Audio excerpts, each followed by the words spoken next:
Salut YouTube, bienvenue dans une nouvelle vidéo. Aujourd'hui, je suis heureux de pouvoir vous montrer le système de cible proposé par X-Cortec. Il s'agit du XTS 105.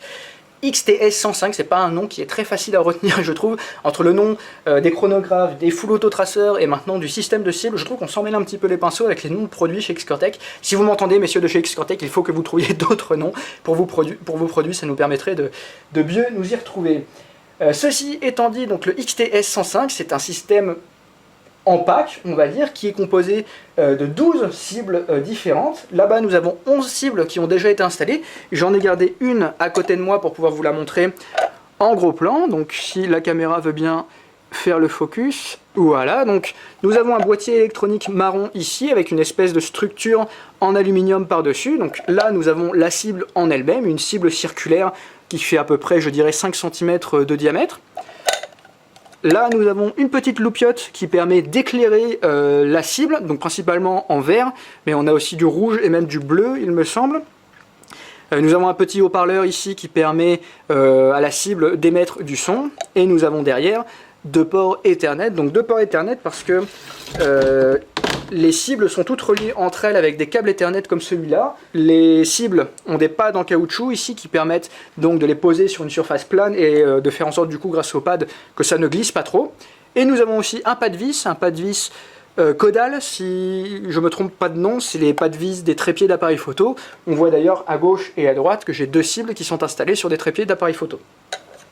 Donc nous avons les cibles, nous avons le panneau ici qui permet de suivre le score, notamment ça affiche le score, ça affiche les cibles que vous avez touchées, les cibles que vous avez ratées, ce genre de choses. Ensuite nous avons le boîtier de contrôle qui permet de configurer le type de jeu que vous voulez, ça vous permet de lancer la partie éventuellement également. Et en dernier nous avons un gros bouton rouge qui vous permet de façon plus ludique, j'ai envie de dire, de lancer chacun des jeux. Donc ce qu'on va faire dans cette vidéo, d'abord je vais vous montrer les modes de jeu, parce que finalement c'est ça le plus intéressant, et je terminerai la vidéo avec une aparté technique, on va dire, de comment est-ce que le système est installé, comment est-ce qu'on fait, parce que quand on reçoit le système, on reçoit un gros carton avec chacun des éléments emballés individuellement, ça peut avoir l'air un peu confus au début, mais on verra en fait que c'est pas sorcier. Mais on fera ça en fin de vidéo, parce que c'est un peu rébarbatif, et je pense que ce que vous avez envie de voir, c'est avant tout les systèmes de jeu. Donc voici tous les modes de jeu. Nous avons Shot Timer en haut, Whack-A-Mole, Rescue et Compete. Démodance, c'est juste un système de décoration, on va dire, je peux vous montrer, pourquoi pas. Hop.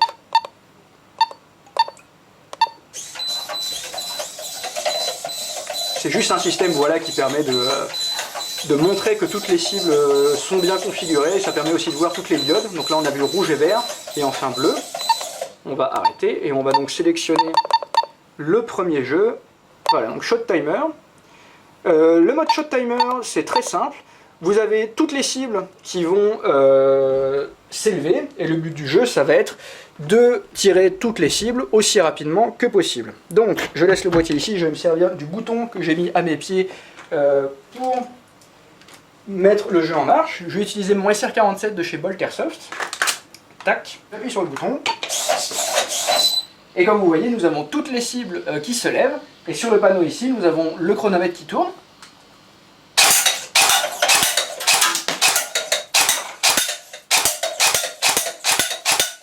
Hop. Finish. Temps 14 secondes 41. Donc, je vais essayer d'aller un petit peu plus vite.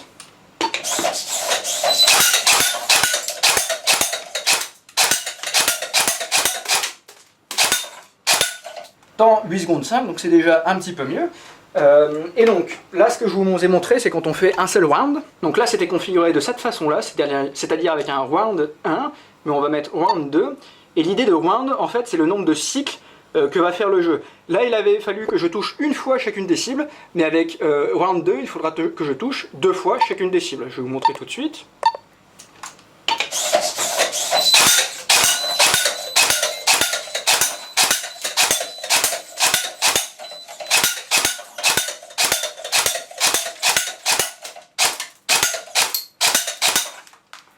Tac. Temps 13 secondes 92. Et donc là j'ai mis le cycle 2 fois, mais on peut le faire peut-être pas à l'infini, mais je crois qu'on peut faire jusqu'à 30 cycles. Donc ça commence à faire vraiment beaucoup. Donc on va voir jusqu'à combien on peut aller. Ouais, 20... Je crois que le maximum c'est 30. Voilà, c'est ça, 30. Donc ça c'était le mode Shot Timer. Maintenant on va faire le mode Whack-A-Mole. Whack-A-Mole, donc c'est à peu près la même chose, sauf que plutôt que toutes les cibles se lèvent en même temps, là il y a un côté un peu plus aléatoire. Donc là nous voyons level 1 et round 1. Donc ça va faire un seul cycle, et level en fait c'est le mode de difficulté. Là c'est le mode de difficulté le plus facile. On peut aller jusqu'à level 15 je crois. Donc je vais déjà vous montrer le level 1.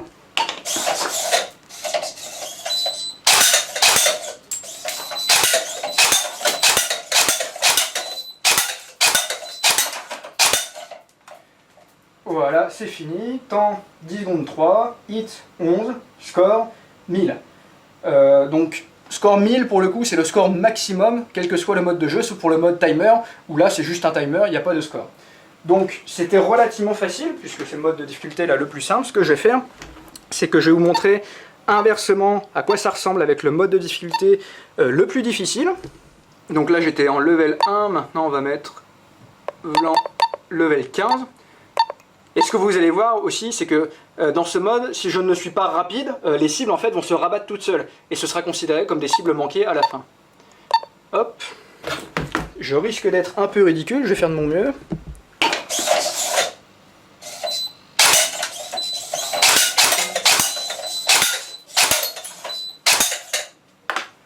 Ouais, ça va vraiment très vite. 7 secondes 69, j'en ai eu 2. D'après le jeu, j'en ai eu que 2. Je vais réessayer un petit coup pour voir un peu ce que ça donne quand même.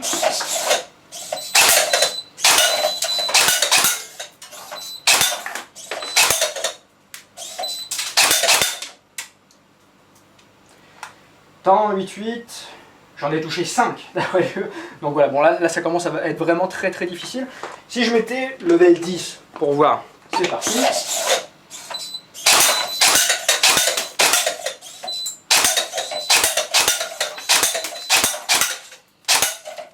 Voilà. Là c'est plus facile. 9, 22, 11, 1000. Donc nous avons fait le mode Whack-A-Mole, maintenant nous allons faire le mode Rescue, qui est je pense mon mode préféré. Donc vous voyez, nous avons level et round comme avant, et en plus nous avons otage, parce que là en fait il y a des cibles qui vont se lever, mais ces cibles se lèveront en rouge, et celles-ci il ne faudra pas les toucher. Je trouve que c'est assez sympa. Donc level 8 sur 15, cycle 1 seul, et otage 4. On va mettre 2 cycles, comme ça durera un petit peu plus longtemps.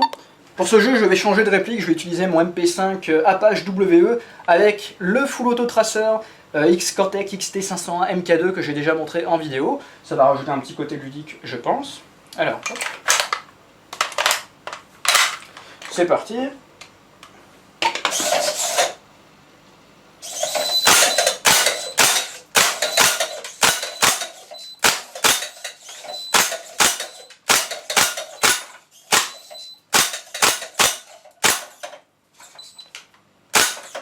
Tac. Donc j'en ai touché 18, j'en ai raté aucune, et les bad, c'est les cibles que j'aurais pu toucher, mais qu'il ne fallait pas que je touche. Donc ce que je vais faire, c'est que je vais recommencer, et je vais toucher des rouges, comme ça vous verrez la différence.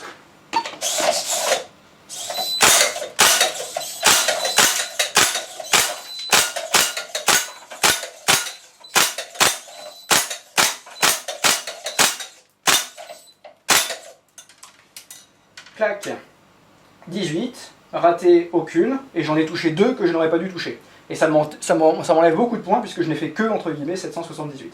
Donc ça c'était le mode Rescue, et enfin nous avons le mode Complete.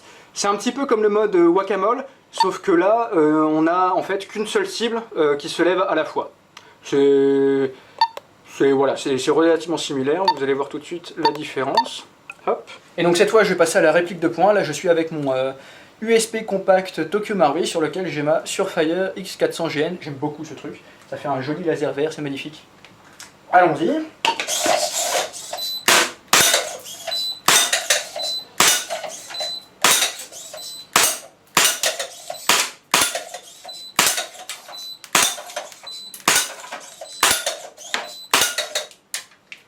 Finish. Temps 14 secondes 47, hit 11, miss 0. On était à level 10 avec un seul cycle. On va mettre peut-être 2 cycles pour que ça dure un petit peu plus longtemps et vous montrer un peu plus longtemps. Et ce qu'on va faire, c'est qu'on va le faire dans le noir pour vous montrer un petit peu ce que ça peut donner quand on est dans le noir. C'est parti.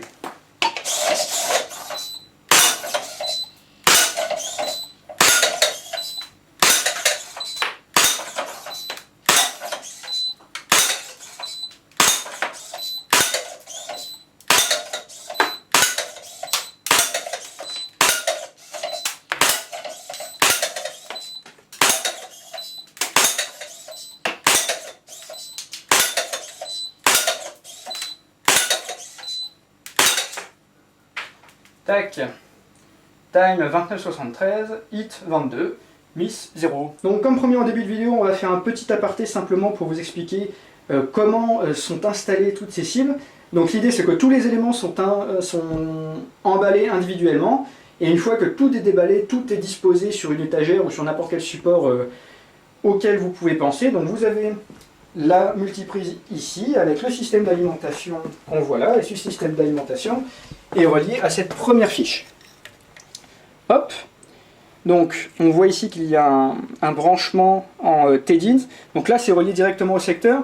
Est-ce qu'il y a la possibilité de faire fonctionner le système avec une batterie autonome? Je ne suis pas certain, je ne sais pas trop. Donc on voit qu'il y a deux fiches, une fiche qui va vers l'écran LCD qu'on voit là, et une fiche qui va vers les cibles. Donc ça, c'est relié à une première cible ici. Et derrière la cible, on peut voir qu'il y a deux ports Ethernet. Et l'idée donc, c'est que cette première cible est reliée à une seconde cible qui est là. Cette seconde cible est reliée à... le câble il va là, il va là. Il est relié à la troisième cible qui est sur le côté ici. Et ainsi de suite, toutes les cibles sont reliées les unes aux autres de cette façon. On peut voir également comment sont fixées les cibles. Donc la plupart des cibles sont simplement posées directement comme ça sur l'étagère. Mais avec des Serflex, on a aussi posé des cibles un petit peu différemment. Donc ça c'est une cible qui est carrément à l'envers, à la verticale. On voit que au final ça fonctionne. Et on a des cibles sur les côtés également ici. Et pareil, ça fonctionne plutôt bien. En plus donc des deux cibles qui sont fixées sur les trépieds. Donc l'idée c'est que les 11 cibles qui sont ici sont donc reliées les unes avec les autres, et nous avons cette cible qui est la 11e cible. On peut voir qu'il y a un câble Ethernet un petit peu différent là. Ce câble Ethernet, il va par ici, on le suit, on le suit, on le suit, et il est relié au boîtier de contrôle là. Et au boîtier de contrôle, nous avons également le gros bouton rouge qui permet de lancer les jeux. Et donc ensuite, vous avez le panneau de contrôle, tout en haut, vous avez Game, et ensuite, vous avez Auto Adresse ici. Donc vous allez là, et là, vous voyez, toutes les cibles se sont levées et clignotent en rouge. Et là, le boîtier me demande quelle est la cible numéro 1. Donc, je me dirige par là, et derrière les cibles, j'ai un petit bouton ici. J'appuie sur ce bouton, tac. Et là, maintenant, c'est devenu vert. Je fais la même chose pour exactement toutes les cibles. Donc, 1, 2, 3, 4, 5, 6, 7, 8, 9, 10, et puis 11. Voilà. Donc là, le boîtier me demande de mettre la cible 12, donc comme j'ai que 11 cibles, c'est pas la peine que j'aille plus loin. Donc là il me demande sauvegarder, non, oui, oui, save, ok. Donc maintenant si je vais dans Game, que je choisis par exemple Complete, et que je lance le jeu, donc je reviens en arrière, je vais en haut et j'appuie à droite, ça va lancer le jeu. Là normalement c'est configuré, donc ça va fonctionner.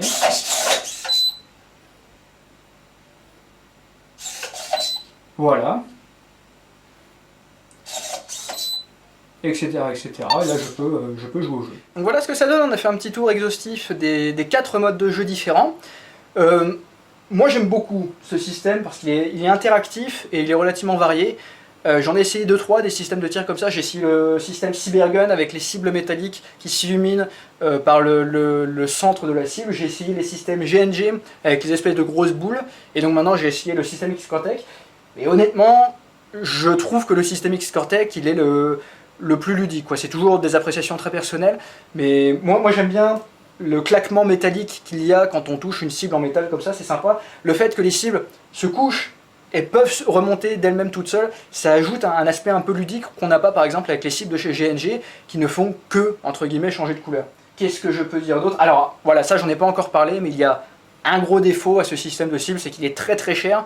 Donc là nous avons le système XTS 105 complet, et on le trouve dans les boutiques asiatiques pour 1200 $. Voilà, 1200 $, c'est un budget.